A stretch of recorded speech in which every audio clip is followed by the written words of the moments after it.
안녕하세요. 오늘부터 이 책에 대해서 한 챕터씩 읽어드리려고 해요. 부족한 부분이 많겠지만 많이 이해해 주시고요. 부족한 부분 댓글로 남겨주셔도 좋겠습니다. 책의 내용을 잘 전달하기 위해서 각주나 이런 부분들에 있어서 제 나름의 방법으로 읽어드리도록 하겠습니다. 어떻게 살아야 할지 막막한 너에게 라는 제목의 책이고요. 첫 번째 편지부터 읽어드리도록 할게요. 일단 1장 인생을 대하는 태도라는 주제고요. 첫 번째 편지는 긍정적인 태도가 가장 중요하다. 멍하가 MIT 공대에 입학하기 전에 자신이 어떤 인생을 살았으면 좋겠냐고 아빠한테 물은 적이 있었는데요. 이 편지는 멍화를 아버지가 보스턴에 데려다 주고 또 돌아오기 전에 전해준 편지라고 합니다. 멍화에게 네가 이 편지를 열어볼 때쯤이면 나는 보스턴을 떠나 캘리포니아로 돌아가고 있을 거란다. 이제 정말 혼자만의 인생이 시작되었구나. 며칠 전 네가 어린 시절에 관한 일들을 물은 적 있었지? 그 후로 가만히 생각해보니 너의 유년 시절은 참 즐겁고 행복했던 것 같아. 네가 어렸을 때는 나 역시 시간적 여유가 많았던 터라 퇴근하고 집에 돌아가면 많은 시간을 함께 보낼 수 있었단다. 그때는 공부 때문에 스트레스 받을 일도 없고 그저 그 순간을 즐기기만 하면 되었지. 아빠로서 나는 네가 앞으로의 인생도 그렇고 그렇게 즐겁고 행복하길 바랄 뿐이야. 물론 엄마도 같은 생각이고. 아빠는 1996년 미국 볼티모어에서 유학생활을 시작했단다. 놀랍게도 그곳의 아이들은 공부에 많은 시간을 투자하지 않고 신나게 놀기만 하더구나. 하루는 이웃에게 물어봤어. 아이들이 공부를 안 하면 나중에 좋은 학교에 들어가지 못할 테고 그러면 좋은 직장도 구하지 못할 텐데 어쩜 저렇게 태평할 수 있냐고 말이야. 그러자 그 미국인이 이렇게 대답하더구나. 공부를 열심히 한다고 더 잘 산다는 보장은 없지만 현재의 즐거움은 눈으로 확인할 수 있잖아요. 그들은 불확실한 미래를 준비하느라 괴롭게 보내기보다는 현재를 즐기며 살겠다는 마음을 가지고 있었던 거야. 볼티모어 지역에 사는 사람들은 대부분 부자가 아니었단다. 수입은 실리콘밸리에 사는 사람들의 절반도 안 됐지만 그들은 늘 밝고 긍정적이었어. 길에서 모르는 사람을 만나도 언제나 서로 상냥하게 인사를 나누는 사람들이었지. 1997년에는 뉴저지에 있는 AT&T라는 미국의 통신회사 근처의 작은 마을에서 여름을 보냈었는데 그곳 사람들도 참 친절했단다. 만나는 모든 사람들의 얼굴에서 즐거움과 행복을 느낄 수 있었어. 그런데 나중에 실리콘밸리에 가보니 그곳 사람들은 앞에 두 도시보다 수입이 훨씬 많았는데도 그다지 행복해 보이지 않았단다. 행복하지 않은데 그 많은 돈이 무슨 의미가 있겠니? 아빠는 어렸을 때 가난한 집에서 자랐어. 지금 우리가 사는 수준에 비하면 찢어지게 가난했지. 간식 같은 건 꿈도 못 꿨고 옷은 죄다 낡고 해진 것들 뿐이었단다. 그런데도 힘들거나 불행하다고 느낀 적은 거의 없는 것 같아. 사실 행복과 돈은 크게 상관이 없단다. 행복은 돈보다도 우리가 어떤 태도를 갖느냐에 따라 결정되는 것이지.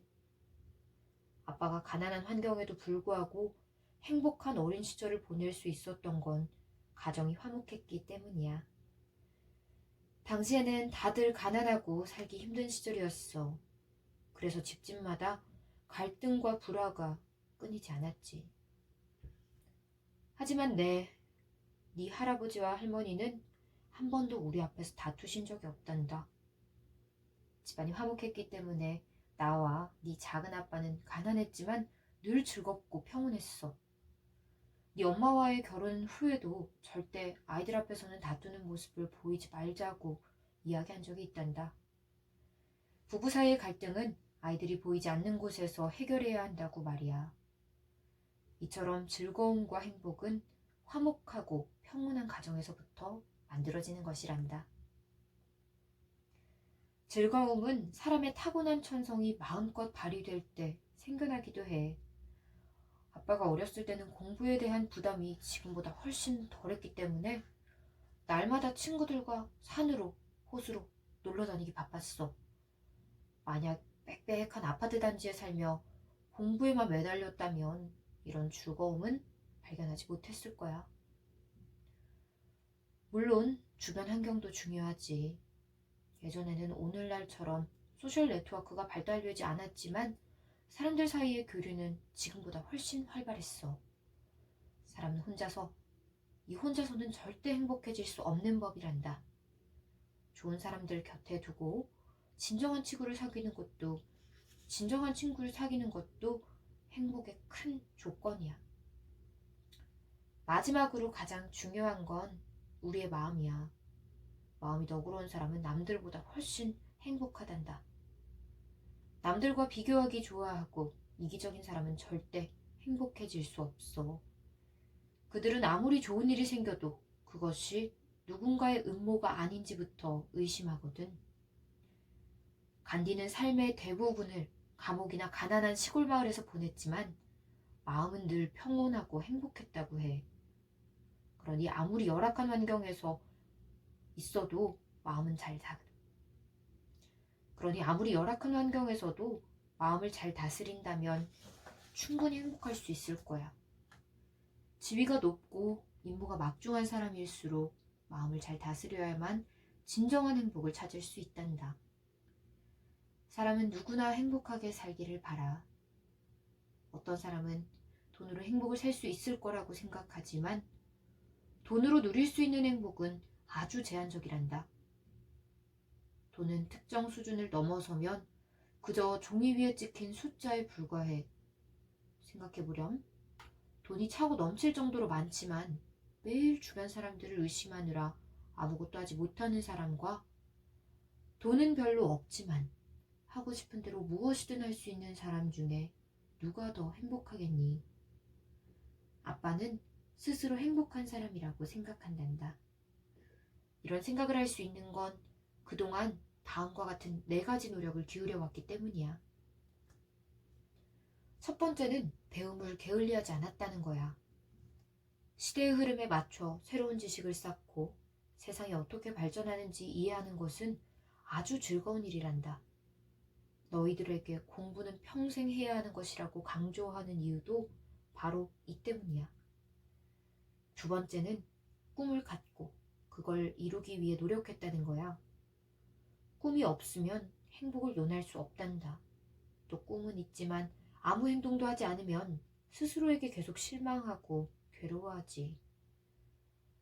그러니 꿈을 가졌다면 반드시 그 꿈을 이루기 위해 행동해야 해. 세 번째는 사람들과 어울리며 언제나 상대방을 존중하고 포용하는 자세를 가졌다는 거야. 아빠는 살면서 되도록 다툼을 피하려고 노력했어. 다툼이 전혀 없을 순 없지만 다툼을 줄이는 노력은 충분히 할 수 있지. 사람들과 잘 어울리려면 자기만 잘났다는 식으로 남을 깔보는 태도는 반드시 경계해야 한단다. 네 번째는 인생을 조금 더 멀리 보는 거야. 아직은 이 말이 무슨 뜻인지 잘 모르겠지만 아빠처럼 나이가 들면 이해할 수 있게 될 거란다. 며칠 전 네가 앞으로 어떤 인생을 살았으면 좋겠느냐고 내게 물었지? 아빠는 우선 네가 학교 생활을 마음껏 즐겼으면 좋겠구나. 좋은 성적을 받는 것보다 네 인생을 즐기는 것이 우선이라는 걸 기억하렴. 그리고 무엇보다도 살면서 어떤 일을 겪든 긍정적인 마음가짐을 잃지 말고 즐겁게 살기를 바란다. 아빠가